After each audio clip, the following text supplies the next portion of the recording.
many highways and many developments, including environmental effects, that we have to further investigate. The capabilities of the system can be investigated.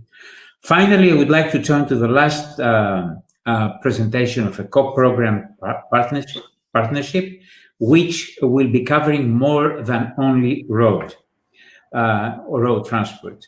It will have a very close connection to the 2.0, and this is batteries. And I would like to remind the presentations of all the previous speakers, as well as Patrick in the opening statements, that there is a very close collaboration capability and need between batteries, 2.0 and TECAM.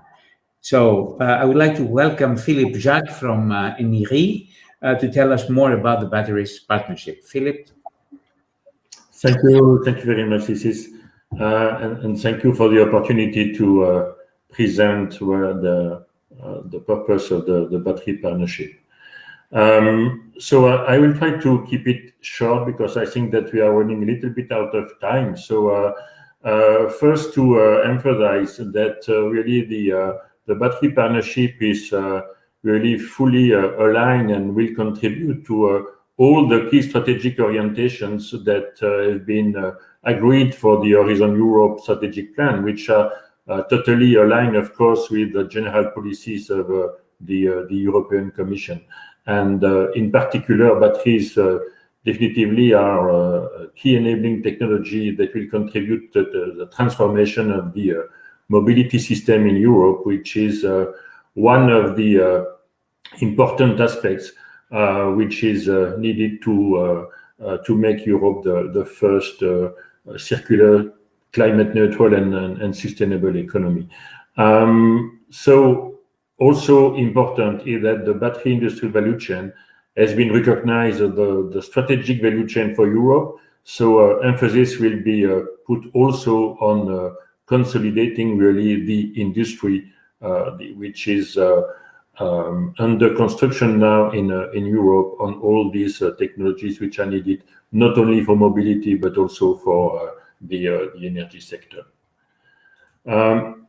Really, what is the vision of the batteries partnership is really to establish in the coming years, to establish in Europe really a very strong innovation ecosystem that will really boost the European battery value chain, so that really we will be all together able to drive the transformation toward this carbon neutral society.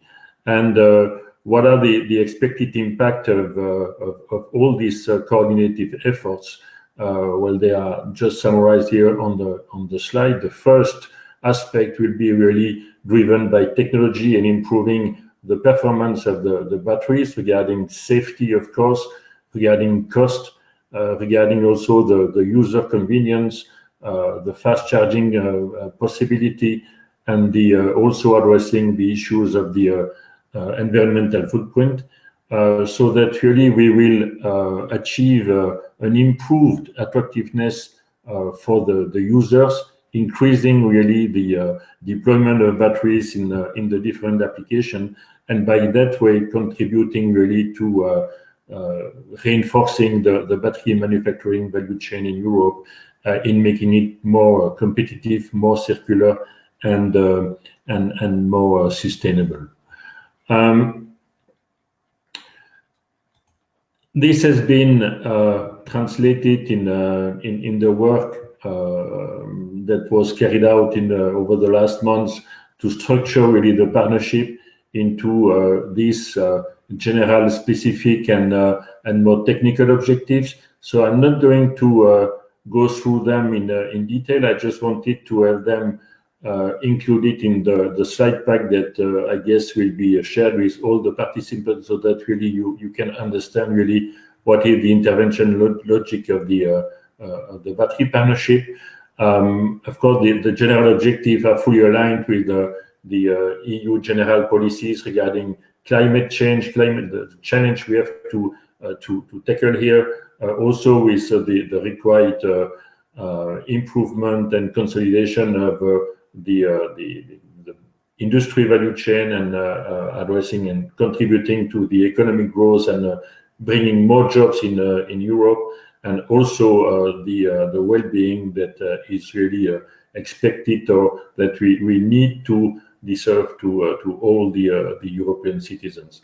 And this has been so translated into these specific objectives, especially regarding the support to be brought to the battery industry, making it really differentiating with developing the technology that would make this industry greener and more sustainable, and by really addressing also the required and needed specification by the mobility sectors and the energy sector, really to rely more and more on renewable energy. And this has been done in a good coordination and continuity with the work that was initially conducted under the set plan working group on batteries, to define really what are the technical objectives, the technical targets to be achieved by 2030.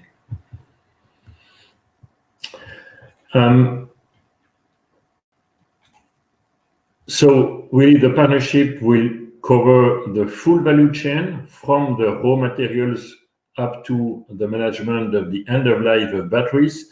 The segments you have here in full green are the segments which are considered to be really the most important to address if really we want to definitively succeed in this challenge. So advanced materials, cells manufacturing, and the circularity aspect, recycling, sustainability, dealing with sustainability of the battery value chain are really the elements which are considered to be the most important one.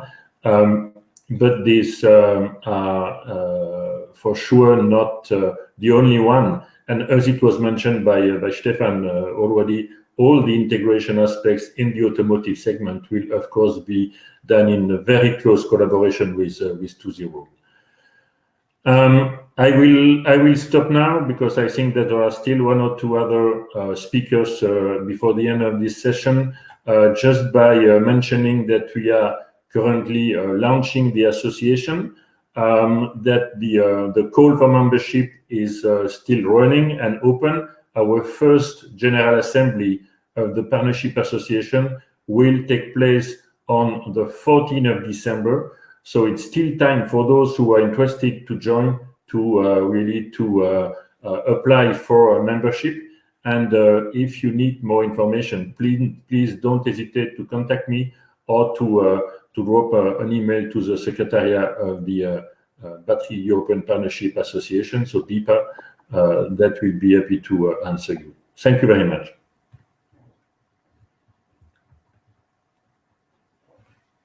This is really a topic that attracts, it is very high in the political agenda. As you know, we are all expecting a lot from this partnership, and hopefully we are going to see even more fruitful collaboration with 2.0. Thank you very much again, indeed.